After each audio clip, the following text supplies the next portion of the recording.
I want to first thank all of the safety staff and all of the security staff who are here today. Thank you for all that you do for us today and every day. I want to acknowledge that here in our services, we stand on the shoulders of giants. For more than 2 decades, Bob Simon and Jody Pascal have been orchestrating the wonderful volunteers who are here. We are so grateful to you and all that you do. I want to acknowledge also our Rabbi Emeritus, Rabbi Greg Marks, and truly I stand on your shoulders. Thank you so much for all you've done to make this place what it is. All right. Shana Tova, everyone. How did violence against Jewish people become normal in the United States of America? How did someone in Whitpain Township think that it was a good idea last year to fly a Nazi flag in his backyard in November? How did it come to be that Jews in Boulder, Colorado could not safely gather to remember the plight of the Israeli hostages held in Gaza? And how did we ever reach the point where Israeli embassy members, Yaron Lischinski and Sarah Milgram, were murdered on the streets of our nation's capital? How did we get here? Many are quick to point to the war in Gaza and the actions of the Israeli government as a cause for the rise of anti-Semitism in America. That is simply wrong. Yes, many people use what's going on in Israel as a justification for anti-Semitic acts, but nothing justifies violence against Jewish people in this country. And I'm shocked, frankly, when people suggest that the actions of Israel somehow make American Jews less safe. Anti-Semitism is what makes American Jews less safe. Vladimir Putin's actions in Ukraine would never be accepted as a cause for violence against Russian Americans. It would be wrong to accept even the idea that Chinese Americans are in greater danger in this country because of tensions between China and Taiwan. And yet somehow, in so many different spaces, it is regularly accepted that there is a cause and effect relationship between Israel's war in Gaza and the threats, intimidation, and violence towards Jews on the streets and college campuses of America. Violence towards Jews, intimidation of Jews, harassment of Jews, anti-Semitism of all kinds in this country is wrong, period. Amongst the many causes of anti-Semitism here in America, the one that I want to focus on today is one that ironically we are all gathered here to celebrate. That is the passage of time. The 75-year mark of any large-scale human project ushers in a very precarious time. It seems to be the moment when the unifying ideas of the founders and builders of a country or an idea begin to lose their hold on the youngest generation. One organization in Israel has named this time period the fourth quarter. That is the fourth quarter of the first century since the founding of a country or an idea. In this new year, we will mark 81 years since the end of the Holocaust. The state of Israel will turn 78 years old this year. Welcome, friends. Welcome to the fourth quarter. This past April at the London Marathon, Nike posted giant red billboards along the runner's course. The sign said in big black letters, "Never again until next year." Many in the Jewish community were furious, saying that the billboards were tone deaf, and I agree, they were definitely tone deaf. But I didn't see malice here. Instead, I saw it as a fourth quarter billboard.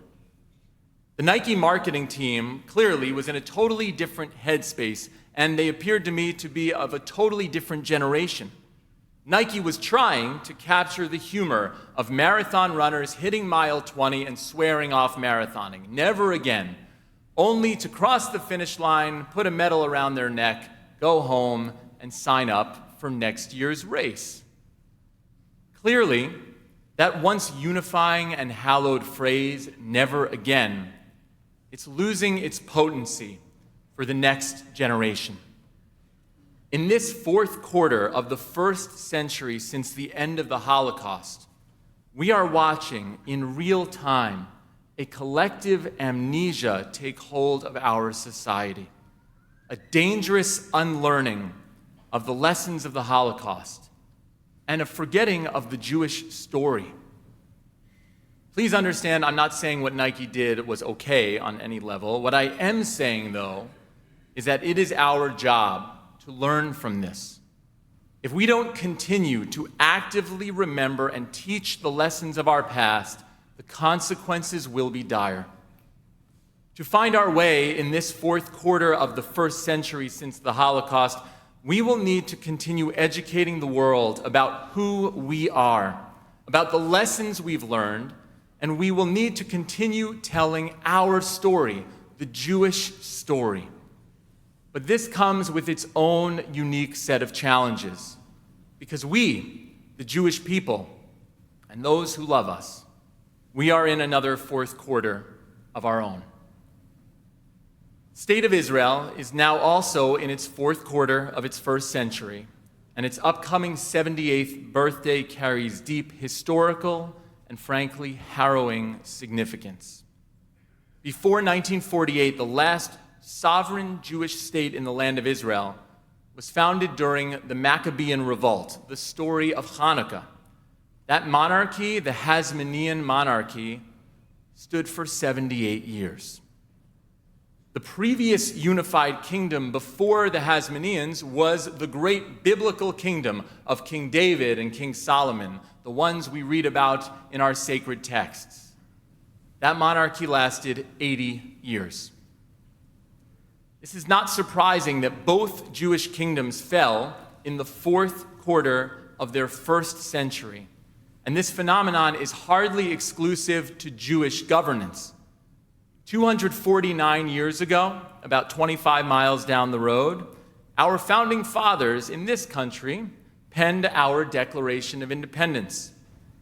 85 years after declaring our independence, that is 10 years into the fourth quarter of our first century as a nation, people got used to the fact that we were no longer ruled by a king. The dream of our founders, the dream of self-governance, was no longer a unifying story that could hold all of us together. And so in 1861, it took a brutal civil war to figure out the next unifying story of the United States of America.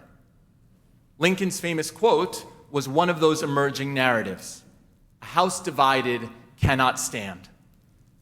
Many countries throughout history have lived out a similar story, and no one was more aware of this than Israel's first prime minister, David Ben-Gurion.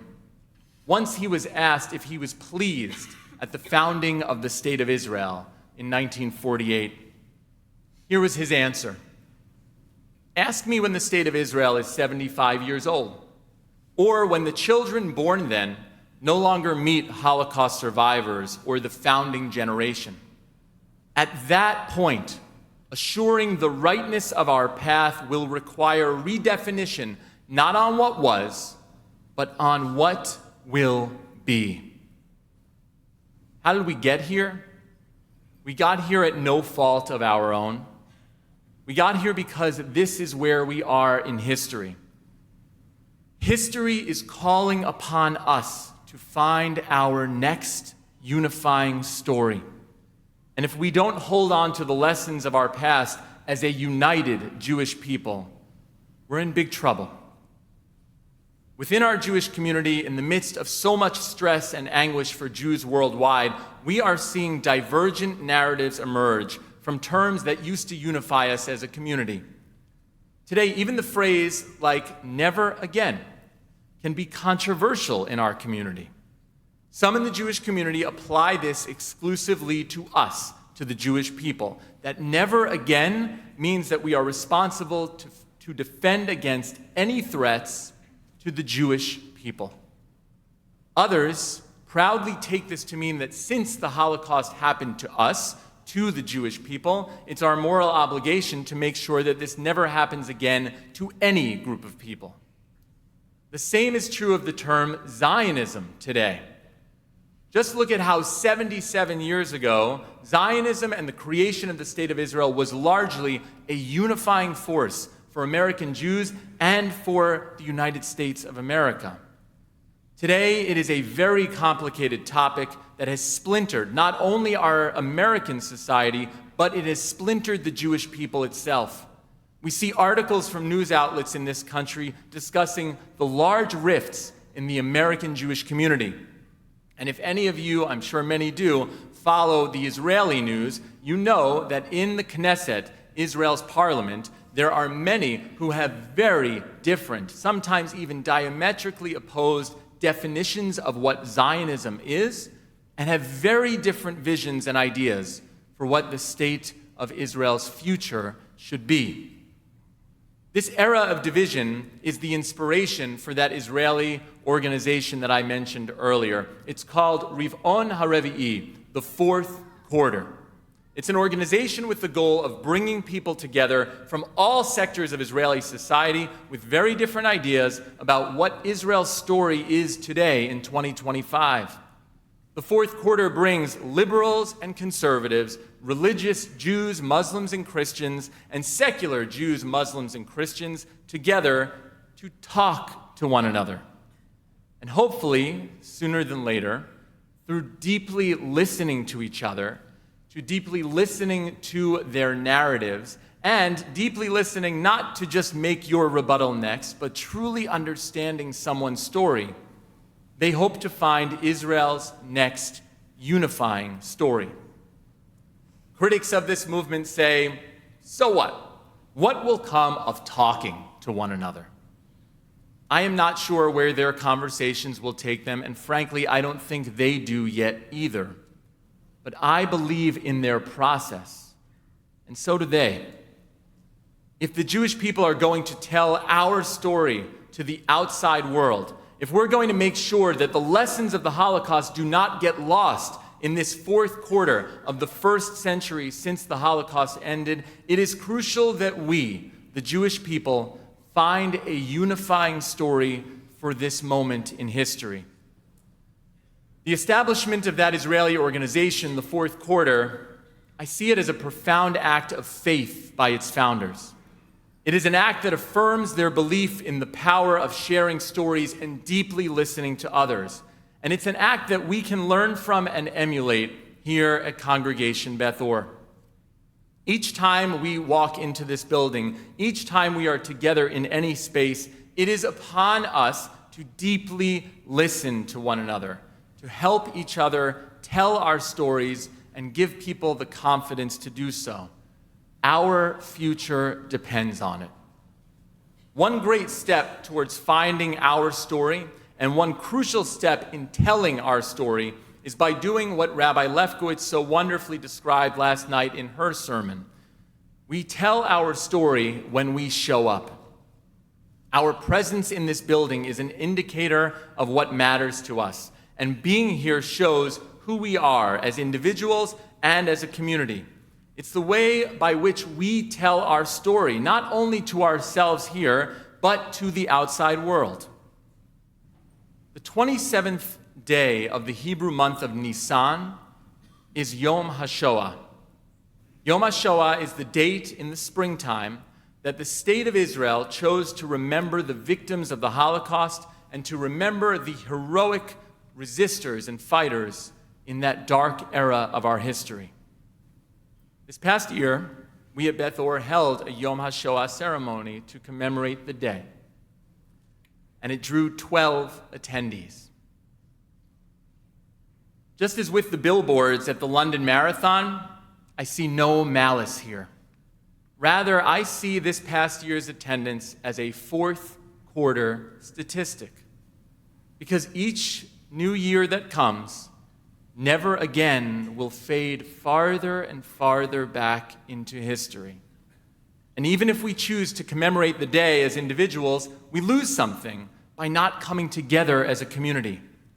Our robust celebration of Rosh Hashanah here today And Rosh Hashanah gatherings all around the world, it communicates something, not only to the Jewish people that today is a wonderful and celebratory day, but it also communicates something to the outside world. It communicates that today is important to the Jewish people, that it's part of our story.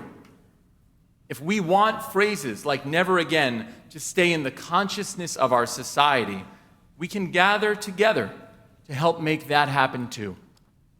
Many of you have come to ask me over the course of this year what we at Beth Or are doing to fight against the rise in anti-Semitism. And many of you have asked for advice about what you can do to combat the rise in hate.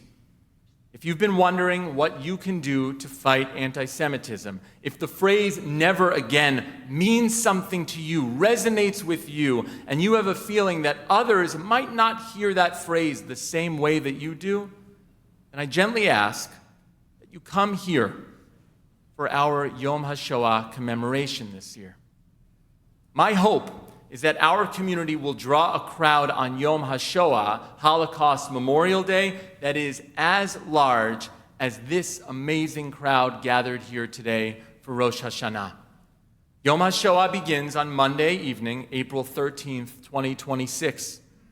On April 13th, we will encourage each of you to light a yahrzeit candle, a memorial candle, in memory of the victims of the Holocaust, either at home or you'll be able to do that here in our congregation.